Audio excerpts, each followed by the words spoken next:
In the quiet moments of reflection, many of us find ourselves drawn to the mysteries of life and death, themes that Edgar Allan Poe masterfully wove into his tales. His stories, far from mere horror, invite us to confront the universal anxieties that linger in the human soul. Today, we delve into the dark secrets of death as revealed through Poe's chilling narratives, exploring how his insights resonate with our own search for meaning and peace. This journey promises to uncover the philosophical depths behind the macabre, offering a thoughtful perspective on the inevitable. A man in Philadelphia, sometime in the 1840s, once devised a system for his library that involved a series of small brass bells and an intricate web of silk cords. One cord was tied loosely around his wrist as he read, another was draped over the arm of his favorite chair, and a third was connected to a pressure plate beneath the Persian rug.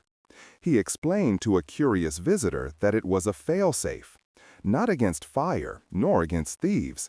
It was an alarm system to prevent him from being tidied up and put away by his housekeeper should he accidentally fall into a deep, death-like sleep in his chair.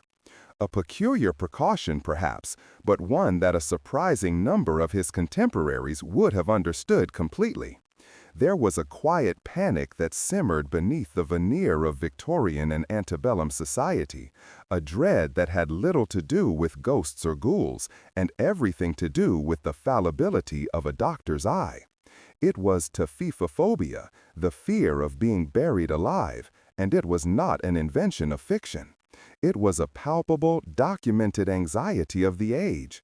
In an era before the stethoscope was common and before the precise signs of death were universally understood, the line between a deep coma, catalepsy, and true biological cessation was perilously thin.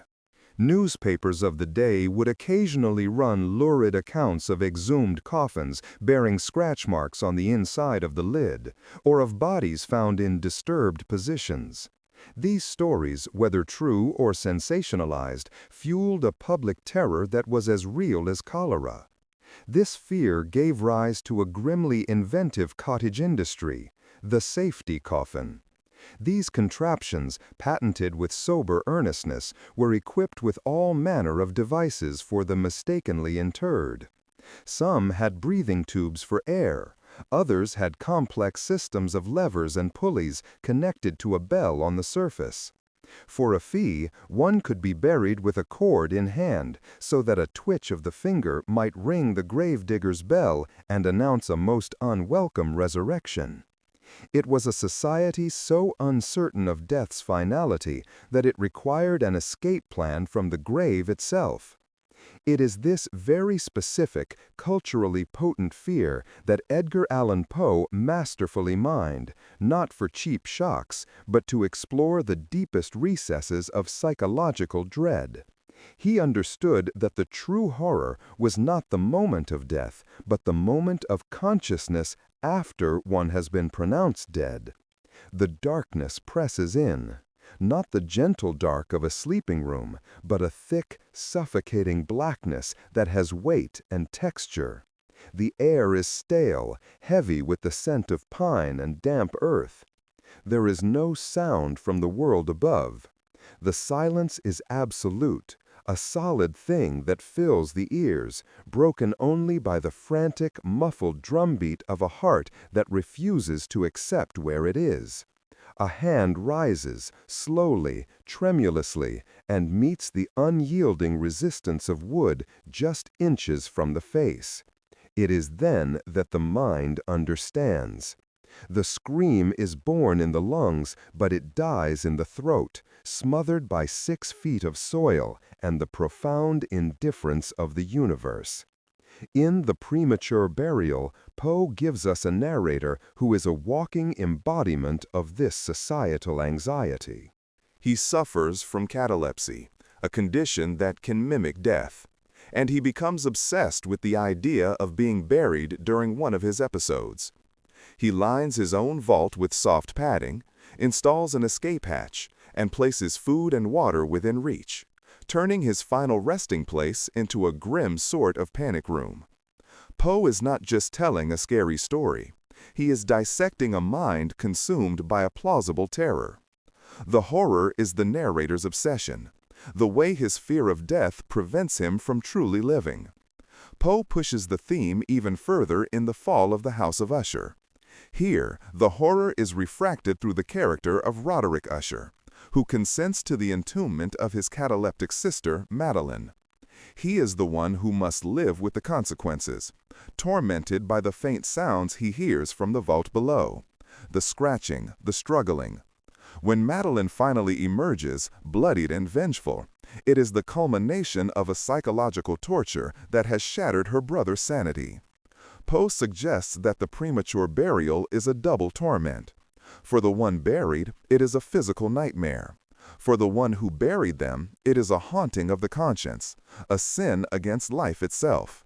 With a certain modern irony, we can look back from an age of electrocardiograms and brainwave monitors and see this fear as a relic of a less certain time.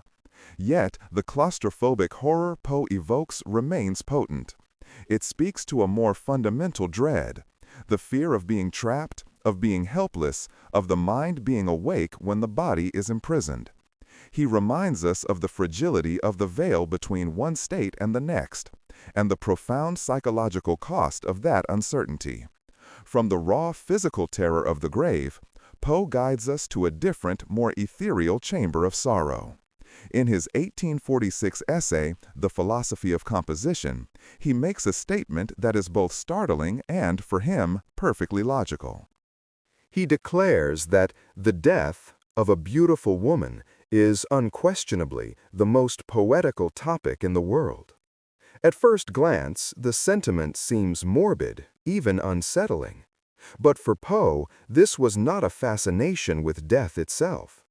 It was an aesthetic principle born from the deepest wellspring of human emotion, grief. The logic is one of artistic calculus. The most profound human feeling is sorrow, and the most profound sorrow comes from the loss of the highest beauty. Therefore, the ultimate subject for a poet, the one capable of producing the most intense effect on the soul, is the lament for a beloved, beautiful woman now gone. This principle is the beating heart of his most haunting works. In tales like Ligeia and poems like The Raven, the deceased woman is more than a memory. She is a presence, an obsession that transcends the finality of the grave. She is idealized, her beauty and intellect elevated to an almost supernatural degree. This is not simple remembrance. It is a form of worship that refuses to acknowledge death's victory. Through this lens, grief is not an end, but a transformation. It turns love into an eternal ghostly flame. Consider the narrator of Ligeia. He cannot even recall the mundane details of how he met his first wife, but he can describe the ethereal beauty of her eyes and the fierce power of her intellect with a feverish, obsessive clarity. After her death, her absence is a palpable void that the world and his vapid second wife, Rowena, cannot fill. The story's climax, where the spirit of Ligeia appears to reanimate the corpse of Rowena, is a chilling manifestation of the narrator's will. His grief is so powerful, his memory of her beauty so absolute, that it seemingly bends the laws of nature. Poe is exploring the idea that a love perfected by loss can become a force stronger than death itself. This same current of sorrowful beauty flows through The Raven. The scholar, alone in his chamber, is not merely sad about his lost Lenore. He is actively cultivating his grief, surrounding himself with many a quaint and curious volume of forgotten lore in a futile attempt to find surcease of sorrow. The Raven, with its single, crushing word, nevermore, becomes the perfect external symbol for the narrator's internal state. It is the voice of his own despair, confirming that the beauty of Lenore is lost to him forever. And in that confirmation, In that eternal absence, her beauty is crystallized. She becomes a rare and radiant maiden, an untouchable ideal. The poem is not about a bird. It is about the way memory and grief can lock a soul into a state of perpetual, beautiful mourning. This was not a mere intellectual exercise for Poe. His life was a litany of such losses. His mother, the actress Eliza Poe, died of tuberculosis when he was not yet 3. His beloved foster mother, Frances Allan, succumbed to the same disease. And most devastatingly, his young wife and cousin, Virginia Clem, whom he married when she was 13, wasted away from tuberculosis, dying at the age of 24. He witnessed firsthand the slow, tragic fading of beauty and life. His art was his way of processing that unbearable reality, of giving that loss a form, a meaning, and a terrible, enduring beauty. He was not writing about abstract women. He was writing about Eliza, Frances, and, above all, his Virginia. In the end, the man in the Philadelphia library with the bells and chords dismantled his system. He told his visitor that he had come to a realization. If he were to be mistakenly put away, he decided, it would be a rather fine opportunity for a long, uninterrupted nap, something he hadn't had in years. Perhaps, he mused, the true terror wasn't being thought dead when you were alive, but being thought boring when you were, in fact, quite interesting. The medical science of the day was a willing, if unwitting, accomplice to this terror. The very act of diagnosing death was an art of approximation, a grim checklist of uncertainties. A physician might hold a cool mirror to the lips, hoping for the faintest mist of breath to cloud its surface. He might apply a flame to the skin, believing that living flesh would blister differently than the dead. He might listen with an ear pressed to the chest for the telltale silence of a stilled heart, a sound easily lost in the rustle of bedclothes or the weeping of relatives. Conditions like cholera, with its sudden collapse and chilling of the body, or diphtheria, which could induce a profound, breathless torpor, were notorious for creating death's perfect counterfeit. In Germany, this anxiety was so institutionalized that it led to the creation of Leichenhäuser, or waiting mortuaries.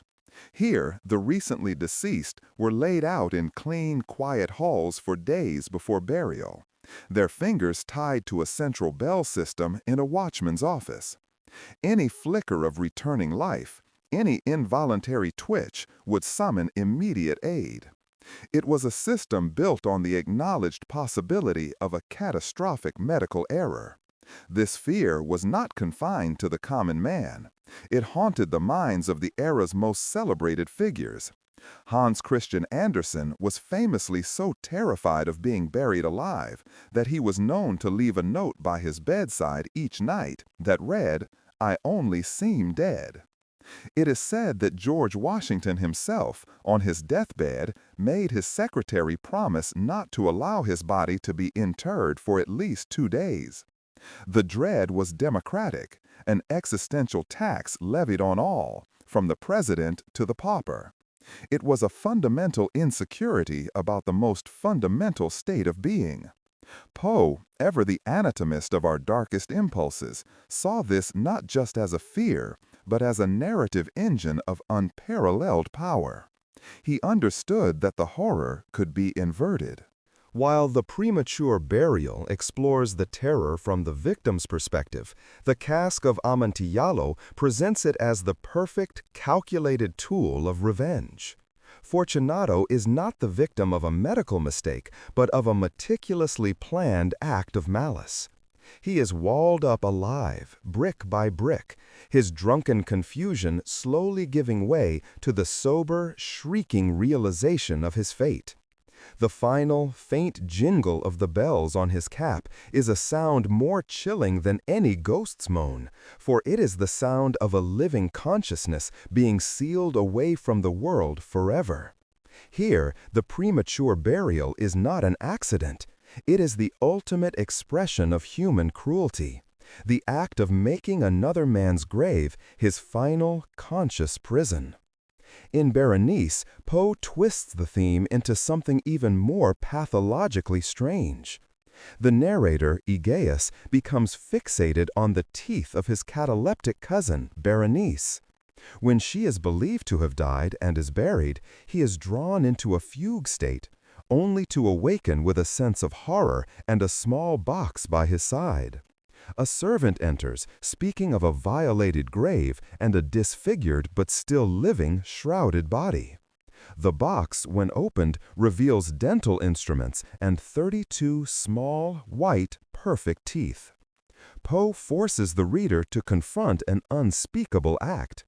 Aegeus has not merely buried his beloved prematurely. In his monomania, he has desecrated her living body in the tomb, extracting the objects of his obsession. The terror is not just of being trapped, but of being trapped and then visited by a madness far more terrifying than the darkness itself. The grave is no longer a place of quiet solitude, but a potential theater for the grotesque. This same meticulous attention to psychological decay defines his treatment of the lost beloved. The women who haunt Poe's prose are rarely simple, blushing maidens. They are formidable figures, defined by an intensity of will and a depth of intellect that sets them apart from the mortal world. Ligeia is the archetype. Her beauty is unconventional, the radiance of an opium dream. But her defining feature is her mind. The narrator speaks of her gigantic volition and her vast learning, which delved into the forbidden knowledge of metaphysical speculation. She is not a passive object of affection. She is a partner in intellectual and spiritual exploration. Her death is therefore not just the loss of a wife, but the extinguishing of a transcendent light, a silencing of a wisdom that bordered on the divine. This is why her loss is so absolute and her memory so powerful. The grief he feels is for a being who seemed to possess the very secret to conquering death, a secret she almost imparts to him on her deathbed with the poem The Conqueror Worm, which posits that human life is a tragedy controlled by cosmic horrors. Her refusal to yield unto death utterly is the engine of the story. The narrator's longing is not for mere companionship, but for the return of a power, a will, that he believes can defy the universe. This concept of love as an eternal defiant force finds its purest voice in Annabel Lee. The poem is a ballad of a love so perfect and pure that it existed on a plane beyond earthly comprehension. Theirs was a love that was more than love, a connection so profound that it incited the envy of the seraphs in heaven who sent a chilling wind to steal her away. But for this narrator, the grave is a mere inconvenience. Death has not severed the bond. It has only changed its physical manifestation. He sees her in the stars and feels her in the sea, and he spends his nights lying by her sepulchre, by the sea, their souls still intertwined. The poem transforms the tomb from a place of horror and finality into a sacred lover's tryst. The morbidity of sleeping beside a corpse is rendered beautiful by the sheer, unyielding force of the narrator's devotion. It is the ultimate romantic rebuttal to the finality of the grave, a testament to a love that refuses to be buried. If Annabel Lee is a song of defiant remembrance, Ulalume is a dirge of its agonizing persistence. Here, the narrator walks on a bleak October night with his soul, personified as Psyche, trying to escape the crushing weight of a past sorrow. He is drawn down a path by the alluring light of a star, a false hope, only to find himself stopped at the door of a tomb, the tomb of his lost Ulalume, buried exactly 1 year prior.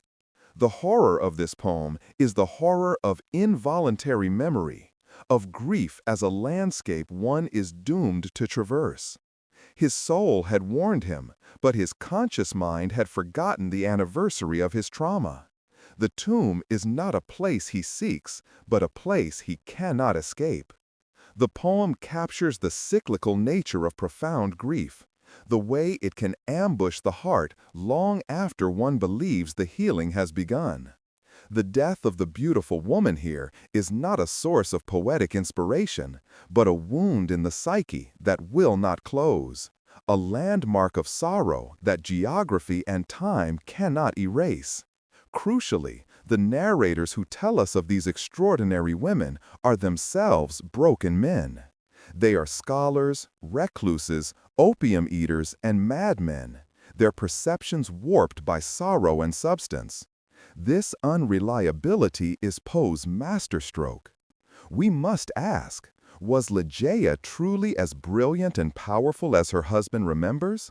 Or has his grief, filtered through the haze of opium, magnified her into a goddess? Did her spirit actually seize the body of Rowena? Or did the narrator, in a fit of drug-induced madness, murder his second wife and hallucinate the entire transmigration? The horror becomes twofold. There is the supernatural horror of a soul refusing to die, and the psychological horror that this may all be the projection of a diseased mind. The narrator of The Raven torments himself, asking the bird questions to which he already knows the devastating answer. The raven is not a demon, it is a mirror. It reflects the narrator's own choice to embrace despair, to find a perverse comfort in the certainty that his loss is eternal. Poe suggests that the most haunted houses are not those of brick and mortar, but the chambers of the human mind, where memory and madness build their own inescapable tombs. The ultimate fusion of these two great obsessions, the terror of the tomb and the sorrow for the lost ideal, is perfected in the fate of Madeline Usher. She is the beautiful woman, wasting away from a mysterious malady. She is the beloved sister whose loss unravels Roderick's fragile sanity. And she is, of course, the victim of a premature burial, placed in the family vault while the mocking life still flickers within her. For days, Roderick is tormented by the sounds from below, the echoes of her struggle filtering up through the stone floors of the house. He becomes the unwilling accomplice to the horror, a man haunted not by a ghost, but by the undeniable, struggling life of the person he has entombed. When Madeline finally breaks free of her coffin and her crypt, she is no longer the rare and radiant maiden. She is a terrifying revenant, lofty and enshrouded, her white robes stained with blood, and the grim evidence of her agonized struggle. The poetical topic has become a physical monster. The idealized beauty returns as a figure of pure, vengeful horror, and in their final, fatal embrace, the brother, the house, and the twin themes of Poe's universe collapse into the dark waters of the Tarn. The fear of the grave and the love for the lost woman are not separate anxieties. They are two sides of the same coin, a currency of dread that Poe spent with unparalleled genius. The modern world, with its relentless hum of machinery and its unwavering faith in data, has largely paved over these particular catacombs of the mind. Our definitions of life and death are drawn not by candlelight and mirrors, but by the jagged, persistent lines on a monitor. The bell in the waiting mortuary has been replaced by the steady beep of the heart machine, a sound that offers a certainty Poe's generation could only dream of. The terror of a mistaken diagnosis has receded, replaced by a more clinical, more protracted negotiation with mortality. And yet, the essential dreads that Poe unearthed remain. They have simply changed their form. The fear of the premature burial has become the fear of the persistent vegetative state, of a consciousness trapped within an unresponsive body, a modern medical entombment. The lament for the lost beautiful woman echoes in our own culture's endless elegies for youth and vitality, our desperate struggle against the inevitable decay of the flesh. Poe's horrors are not, in the end, about faulty science or Gothic settings. They are about the fundamental human condition, the terror of helplessness and the agony of loss. He simply had the courage to build his house right on top of the fault line. The true architecture of this horror, however, is not built of wood and soil, but of nerve and synapse. Poe was less interested in the mechanics of the safety coffin than in the breakdown of the mind within it. The ultimate terror is not the confinement of the body, but the liberation of a consciousness stripped of all sensory input, save the pounding of its own blood and the suffocating texture of the dark. It is the horror of absolute solitude, of a mind forced to feed upon itself. Time dissolves.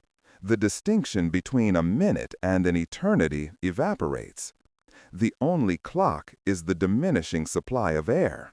The only landscape, the feverish projections of a psyche under siege. In this, the premature burial is a cousin to the ordeal in the pit and the pendulum, where the narrator is subjected to a calculated assault on his senses. There, the horror is an external force, the encroaching walls, the descending blade. But in the coffin, the torture is entirely internal. The mind becomes its own inquisitor, the darkness a canvas for every imaginable fear, and the silence a sounding board for a single, deafening scream that has nowhere to go. The true prison is the skull. This dread was so woven into the fabric of the 19th century that it manifested in the era's most solemn legal documents. Wills were drafted with clauses of morbid specificity, demanding that a physician sever the carotid artery or plunge a needle into the heart before the coffin was sealed. These were not the whims of eccentrics, but the rational, if gruesome, precautions of a people who trusted the finality of the surgeon's knife more than the physician's diagnosis. Poe, in his genius, understood that this fear could be weaponized not just by accident, but by human agency. The true master of the premature burial is not a careless doctor, but a meticulous enemy. For Roderick Usher, the horror is amplified by his own heightened senses. He is an unwilling audience to his sister's subterranean struggle. Every creak of the floorboards, every whisper of wind through the causeway becomes a potential echo from the vault.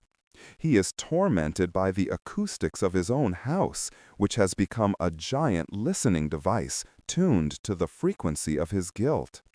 The horror is not a single sharp event, but a slow, agonizing concert of terror played out over days. A symphony of scratching, conducted by a man who is both perpetrator and victim. This same acute sensitivity to the nuances of suffering defines his exploration of lost love. The beauty of Poe's doomed heroines is almost always underscored by a perilous fragility, a beauty defined by its proximity to the grave.